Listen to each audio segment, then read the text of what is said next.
Having recently moved countries, sought and started jobs, all complete with linguistic and cultural differences, here are 8 helpful tips I have garnered about how to easily start out at a new place. Welcome to today's Life of a Gem video.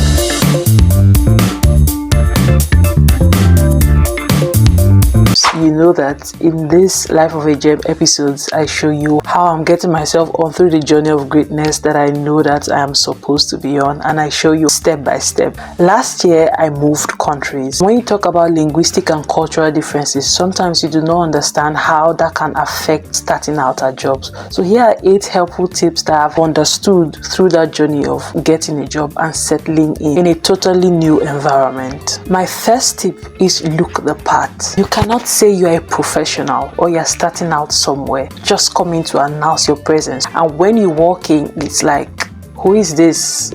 Are you lost? Are you sure you're supposed to be here? Because you do not look the part, because you have just come in there not looking your best. God help you if you are amongst people who already have a bias about where you're coming from, about how your country is, because of whatever the media has been portraying to them. Good luck to you if you are somebody who has to now prove yourself, and then the first impression they're having of you is, where did this one crawl out from? Which hole is this one coming out from? Is she in the right place? Is he in the right place? Look the part, whatever it is. Even if you're an artist, it doesn't mean you should look crazy. You can have your casual dressing, but let it look good. Let it be well ironed. Let it be well tailored. Let it fit you. Let it fit your style. Let it fit the statement you are trying to say. When they meet you for the first time, what do you want them to remember about you? Is it, oh my God, she looked so good that first day? She's from that place they said is a third world country, but when I looked at her, she didn't look like that at all. And then gradually they start to change their bias about you. But that first impression matters a lot. When I look at you first, that's probably the memory I'm going to have of you for a while, until you allow me change that memory. And sometimes they tell you, you may not have that time to change that memory that people have about you. So it's always best you put your good foot forward. The second is, let your smell announce you. Before you enter the room, once your hand is on the doorknob, let them say, what is that I smell? And then when you come in, not only are you looking good, but you smell good. You go past people, you say, good morning, hi, I'm new here, my name is so. And it's like, oh my God, she smells divine. And I know when we talk about smelling good, people are very cautious about the subject because they feel they cannot afford designer perfumes, they cannot afford the perfumes that last long. But I'm telling you that it doesn't have to be all of that. Smelling good starts with the way you have your bath. Do you scrub properly? Do you use a deodorant? If you sweat a lot like me, do you use an antiperspirant or with a deodorant? Do you use perfumes that are affordable but they smell good? They are strong enough to carry you through the day if you sweat a lot like me again. Do you even look out, okay, what are dupes? I made a video, I've not yet posted it, but it will go up on Instagram soon, about dupes of fragrances that are considered expensive. There are fragrances you can use that work for you and they don't cost $1 million. Know what works for you, know what kind of smells you like. Do you like something fruity? Do you like the boss chick smell? Have your perfumes smell good, scrub well, use your deodorant, use your antiperspirant. Enter into a new place and people can remember your smell. People can remember that, oh, I shook her hand and my hand started smelling like lavender or vanilla. Not, oh, she walked by me and I wanted to throw up. He walked by me and I wanted to throw up. He smelled like he hadn't had a bath for 2 days. She smelled like she hasn't washed her bra for 10 days. Is that the thing you want them to say about you on your first encounter at your new job? Definitely not. And I'm telling you from experience, when you enter that place, you do not have the time to start correcting notions and impressions they have about you, about your country, about your culture. But these little things you don't have to say with your mouth, they will be the first things that announce you. And then people will start thinking, maybe we should take a step back and reevaluate these things we thought we knew about people from so place. My number 3 tip will be act confident. I say act because sometimes it is a play. It is acting. It is make believe. They say fake it till you make it. Act confident. I won't tell you that or when you go in there, you're bursting with confidence and boldness. No, you just came from a new, total different country or a different background, or maybe you were in one kind of career and then you're switching to another, or even if you've been in that career for a long time, it's a new establishment, it's a new place, it's a new horizon. You may not have all the boldness, you may not know what to do immediately, but that's why you act. You look them in the eye, you shake their hand family, you introduce yourself and say pleased to meet you. Even if your tongue is trying to roll faster than your brain, you calm down, you act confident. It's all an act. You ask the people who do spoken word on stage or who present things on stage, and you ask them, I can never be like you, I don't know how you do it, and they tell you it's not like we are not scared of the crowd sometimes, but we just have to act, we just have to do a make-believe, because that's what the world is about, make-believe. You will not always feel your best, you will not always feel bold, but you can act like it. And if you're a good actor, if you allow yourself to be a good actor, you will go past your first day and your first week and your first month until you start getting comfortable enough and you wouldn't need to act anymore. So number 3 tip, act confident. And in line with number 3 comes my number 4 point. Try to smile and look at the camera in quotes, because it doesn't matter how many of them are there. Just imagine yourself looking at your camera like I am looking at one now. I feel it's just me I'm talking to. I'm alone in my room. I've put up that little setup and I'm just talking to myself. By talking to myself, I'm talking to you, and there are hundreds of you watching me. But because I'm just here in my room, I'm not going to shake, I'm not going to shiver, because it's just me and my phone. It's just me and the little light I'm trying to catch before it all goes off. It's just me focusing on me, okay, and imagining in my head that so many of you are here right now, but you are not there. It's the same thing when you're starting out at a new place. Smile. Welcome to today's video, guys. It doesn't matter if I've not eaten today, it doesn't matter how scared shitless I am, if I'll forget the words I'm supposed to say in this video, I smile because it's just me and my phone. I can always reiterate what I meant to say and forgot. I can always stop the video and start again. So having that in your mind, oh, it's just me, look at the camera. It doesn't matter if there are 10 people there, look at the camera and say hi, nice to meet you. So imagine that it's just you. What's the worst that could happen? They're also trying to figure you out. So while you are also trying to figure them out, why are you feeling so jittery about it? Yes, you can be jittery about it, but you should not make them know you're jittery about it. It's just you and the camera. Smile and say, how do you do? I'm just starting out. My name is so. Nice to meet you. I'm sure I'll have a good time in this company with you. And if you are speaking too fast, calm yourself down, smile, look at the camera and speak to them, because sometimes speaking too fast is just you trying to rush through it and rush out, and that's when you start making performance errors. For those of us who studied English, we understand what competence and performance errors are. You know what to say, you know how to say it, but then when it's time for performance, because of nerves, anxiety, whatever, you start rushing through them and you start making mistakes.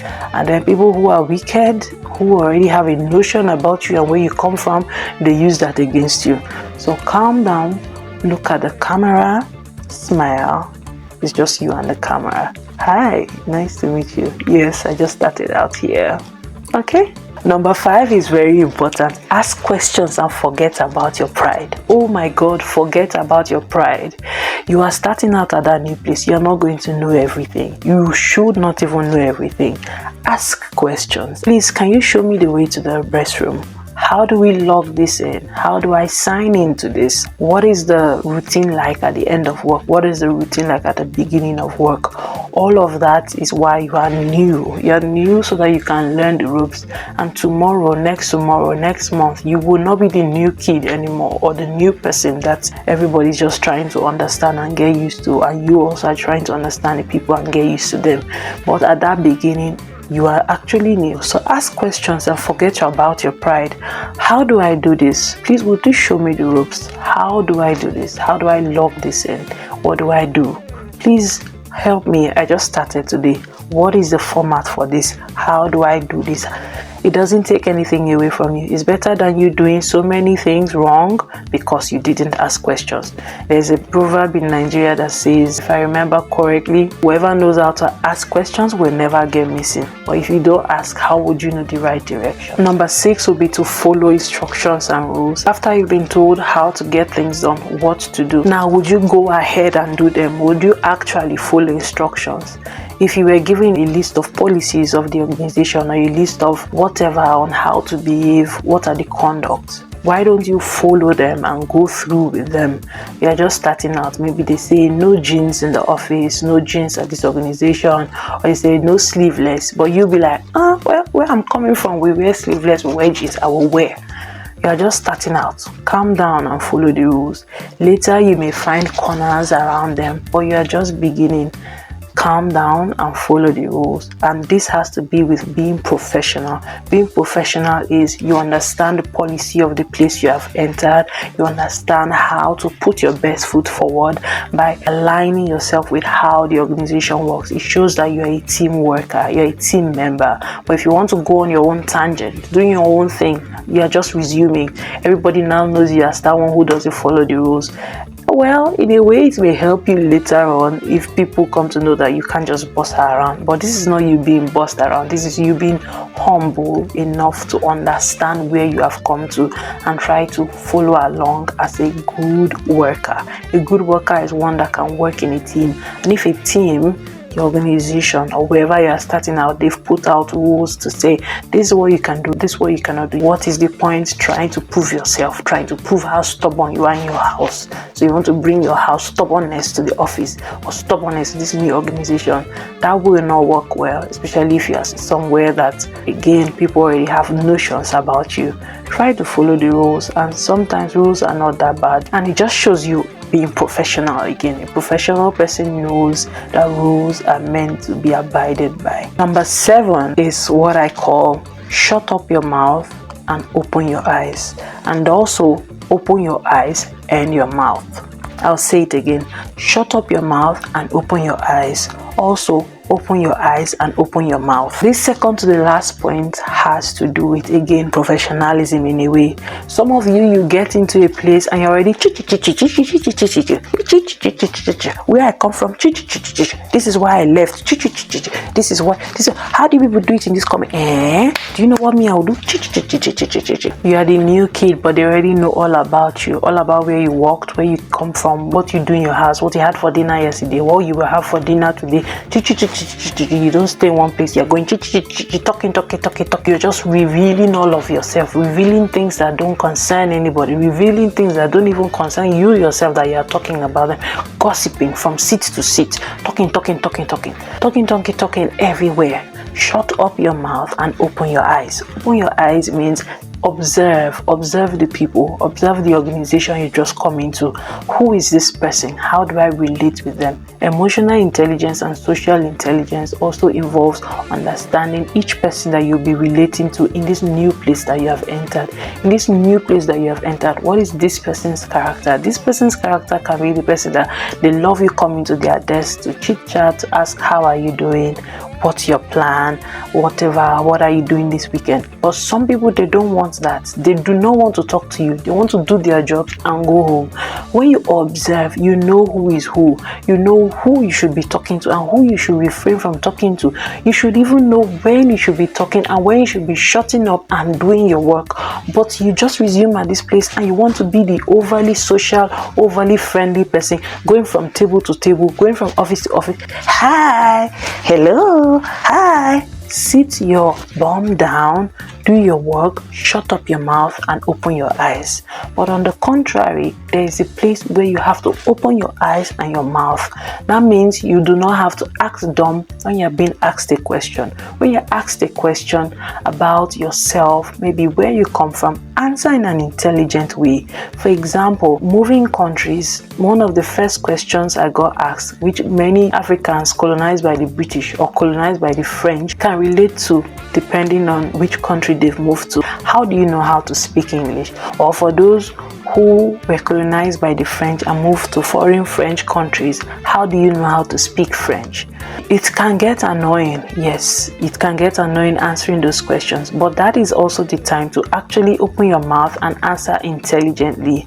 We were colonized by the British. Nigeria was a British colony. We got left the language of English and we picked it up as our official language because it's a language of unification. It's a language that most people could already understand, and so it was passed down from generation to generation.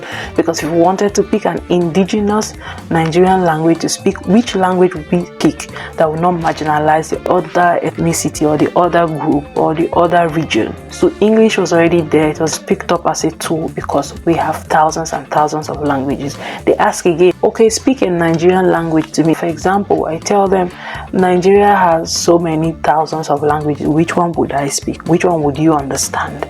Or they say, oh, are you from Africa? I say I am from Nigeria in Africa, because there is a difference. So those are the examples.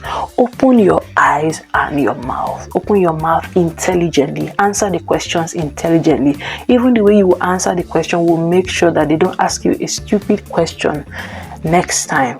If you consider it stupid, the way you answer a question without bursting out in anger will make them understand, okay, this person knows what they are saying, and from now henceforth this is how we will view them. So even their view of you changes when you answer questions intelligently.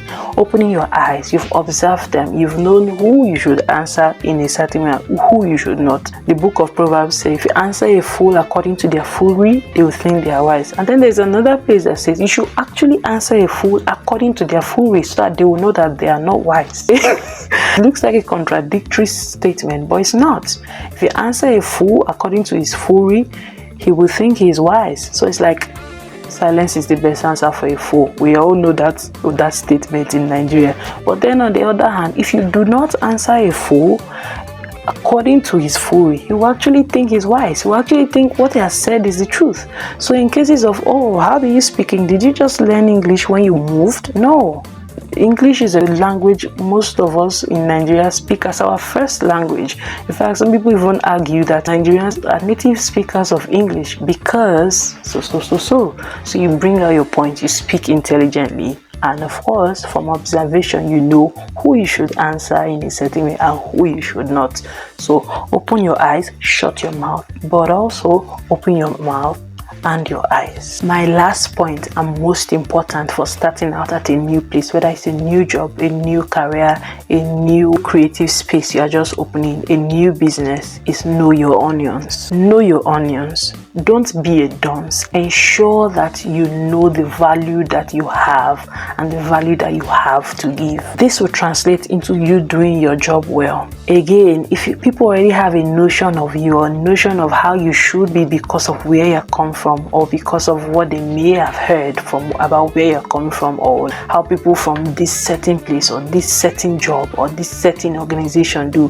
But when you come in with that new energy, when you know your onions, you know the value you carry, you know the value that you have, you are able to, so to say, put people's opinions in their place. You're able to act in a professional way that will make people to immediately say, we thought wrong, and they start to expand their horizon, expand their thoughts about people like you. You can't come to a new place and they ask you about what you should know because it's the job specification or it's the requirement for this new place you're entering, this art space or this business venture or this, and you do not know, or you can't even form something that would sound intelligent. Oh, I've forgotten this particular information you're asking me right now, but maybe tomorrow I'll have an answer for you. But no, you stand there stuttering, know how to present your case well, know what you are supposed to be doing. Let them know you for the value that you've brought into this new place you have come to. Even if they want to gossip about you, let them have something reasonable to gossip about you, to actually gossip about you. Oh, you know that new chick, or you know that new guy, this. I like how he speaks, I like how he does his work, I like his diligence, I like his professionalism. It gives you prestige, so that when you even speak at meetings, stakeholders meetings, or whatever meeting that this new place that you are in requires, people can actually gain something from your wealth of knowledge. People can actually talk about how you do your work. Oh, Miss so-so-so, Mr. so-so-so, he works well. he does his work well. I can vouch for it. He's diligent. He knows his onions. Even when he doesn't know, he goes to research. She goes to research. She comes back with something to say. That is how you start out at a new place, at a new venture, a new city, a new state, a new job, anything new. These are the 8 things that I think will help you to get started. And then when you finally implemented these 8 things, you start to settle gradually. So the place does not require too much of effort again, because you have proven yourself without doing too much, proving yourself just doing the basics. 8 basic things that will not take anything out of you. You've proven yourself. So now when you come into the room, people know, okay, she's not just that new person that looks like a dunce. She's not that new person that we can't trust with our work. She's that new person that looks good, smells good, talks confidently, speaks confidently, asks questions, follows instructions, and is very diligent. These are things that people will say about you, and your record will follow you whatever place you're going to next. Instead of people wanting to know who is that new person, they will now know your name, and they will know you are new, but this is what we know you for. You're no more just a new individual. You are now that person with a name who has a track record. I hope this video was helpful. I've given you 8 tips that have helped me starting out. They may not seem easy, but trust me, if you try, if you put in the effort, you'll see that you'll be able to transition easily. Not quickly, but easily, gradually and easily. It will not be just as hard as you thought it would be. And I hope this will be helpful to you too, as they were helpful for me. Remember to like, share to someone, and subscribe so you have more like this. This was Life of a Gem. Remember, you're a gem. Keep being a gem, and I'll see you in my next one. Bye bye.